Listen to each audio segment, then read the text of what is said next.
over to on YouTube to Darwin's Greatest Hits. Yeah, go to Darwin's Greatest Hits. Recently, DD has been saying that agnosticism is logically incoherent. He's getting this idea from Van Til, but DD argues it differently than Van Til. So when you say it's possible God exists, it's possible God doesn't exist, you are either speaking from a worldview where God necessarily exists, or you're speaking from a worldview that God necessarily does not exist. Whichever worldview you are actually speaking from, the utterance of its negation is not possible. So therefore, agnosticism is logically incoherent. Your conclusion, I don't get, but I'll just go with it from now. Okay. All right. I'll go over it again with you. No. I'm accepting that conclusion. It doesn't matter that you're unsure whether God necessarily exists or he necessarily does not exist. But you see, the both cannot be true. Either one of them is true or the other one is true. Now, when you make the same assertion from either worldview that would necessarily be true, that same assertion is logically incoherent, whichever worldview is actually true. If you say in a world where God necessarily exists, in that worldview where God necessarily exists, if you say it is possible that God exists and it's possible he might not exist, that is a logical contradiction.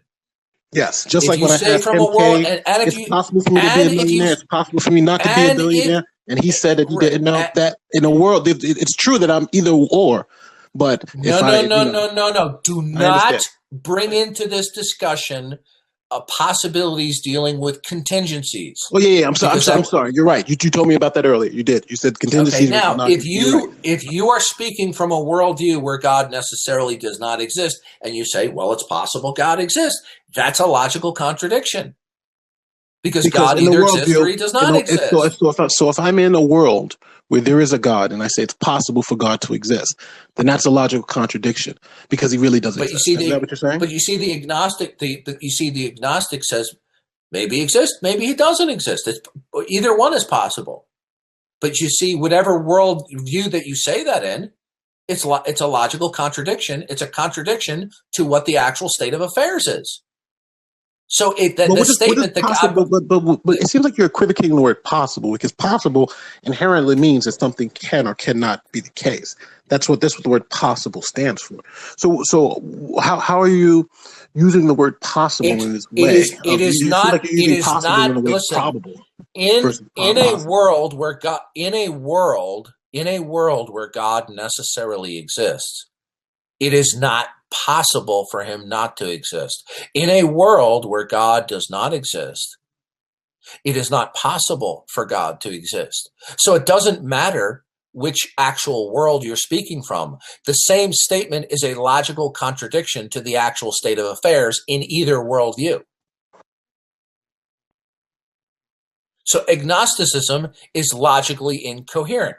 And the reason why the way people try to get out of it, and they don't do so deliberately, is to invoke that being undecided about gold on Mars is not logically incoherent. They're correct that gold on being saying I don't know whether gold on Mars exists. That is not a logical incoherency. But when you're talking about the existence of God, God's existence or not existence is not a contingency.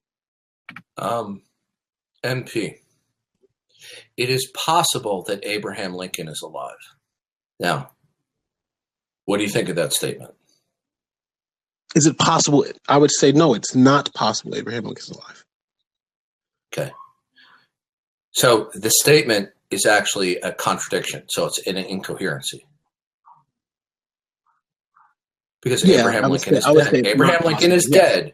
Yes. Since Abraham Lincoln is dead, therefore it is not possible. So the utterance that it is possible is a logical contradiction. Got it. Yes, I agree. So by virtue of the law of non-contradiction and the law of excluded middle, either it is the case that God exists or it is not the case that God exists. Got it. Yes. Right? Yes, you're right. Now, when an agnostic speaks, he will either be speaking from a world where God necessarily exists, or he will be speaking from a world where God necessarily does not exist. In either world, he is uttering a possibility which is negated by the reality that he's speaking from. So in either case, it's a contradiction.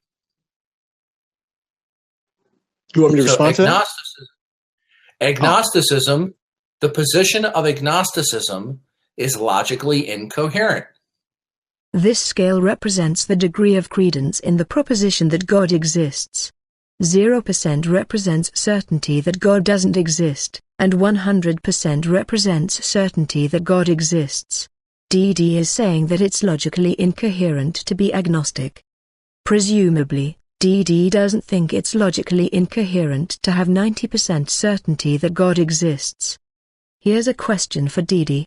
At what range does the logical incoherency occur? Is it at 66.6%, or is it only at 50%? I disagree with your logic, but we can move on now because you can't disagree with the logic. The only way you can disagree with it is because you don't understand. The logic is sound. It's absolute. It is irrefutable. If I was able to rebut, I would show how the logic is not only not sound, it's pretty fallacious, but it's okay. I'll agree with it just to move on. No, you're... Hold on a second. Well, MP, I thought you said you didn't actually... Okay. I thought MP said he didn't understand what you were saying. MP, I will explain it again to you. The logic is absolutely sound. It is irrefutable.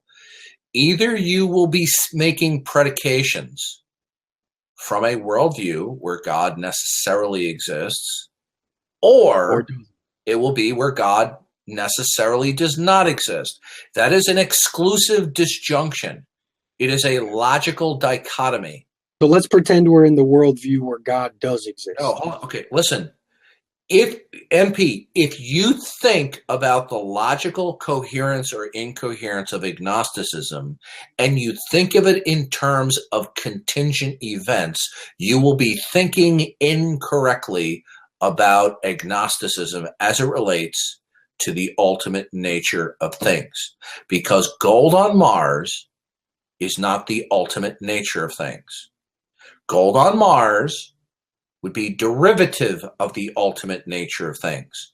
So what you need to do is you need to get it out of your head, any thought or discussion of agnosticism related to contingencies. The existence of God or the non-existence of God is not contingent. It would be necessary. God either necessarily exists or he does not he necessarily does not exist. There's no third option. So when you speak, when you speak, welcome back. When you speak out of a world where God necessarily exists and you say it's possible God does not exist, that statement is contradicted by the actual state of affairs. Now, if you speak from a worldview where God necessarily does not exist, and you say it's possible God exists, that is contradicted by the actual state of affairs. So it doesn't matter out of which world you're speaking from, because that utterance is a contradiction in both world views. Okay, and there's no, and one more thing, MP, there's no third possibility. DD is conflating epistemic and metaphysical possibility. This distinction comes up in the context of the modal ontological argument. William Lane Craig writes, in dealing with this issue, it's crucial that we distinguish clearly between metaphysical and merely epistemic possibility. The first concerns what is really possible, the second concerns what is consistent with what we know. One is tempted to say, It's possible that God exists, and it's possible that he doesn't exist. But this assertion is true only with respect to epistemic possibility. For all we know, God may exist, or he may not exist. On the other hand, if God is conceived as a maximally great being, then his existence is either necessary or impossible, regardless of our epistemic uncertainty. To illustrate, some extraordinarily difficult mathematical equation may be beyond our ability to grasp, and so we say that it's possible that the equation is true, and it's possible that it is false. But we thereby merely confess our epistemic uncertainty concerning the equation's truth value. As a piece of mathematics, the equation itself is either necessarily true, or necessarily false. Agnosticism concerns epistemic possibility. Agnostics say that for all I know, God may exist, or God may not exist. We need to keep in mind the difference between what we could call epistemic possibility and metaphysical possibility. Now, what do I mean by those terms? Well, epistemic possibility just means for all we know, something is possible. So, take some complicated mathematical equation that we might write out on the blackboard here. Say, the square root of 176 is, 14 or something like that. Well, we might say for all we know that could be true, but if it is true, it is necessarily true. Whereas if it's false, it's necessarily false. Mathematical equations are either necessarily true or they're impossible. But epistemically, that is to say, as far as we know, we look at that and say, well, it's possible that it's true, it's possible that it's false. And that's correct to say in an epistemic sense. But in a metaphysical sense, it can't really be false if it's true, and it can't be true if it's false. Metaphysical possibility and necessity would mean the way something can actually be. Go ahead. Thank you very much. I think there's an important distinction to be made here. You talked about beknownst. So if someone wants to say, as far as I know, it's possible or impossible, that's one thing. But if someone wants to say, as a matter of fact, it's possible or not possible, those are two different things.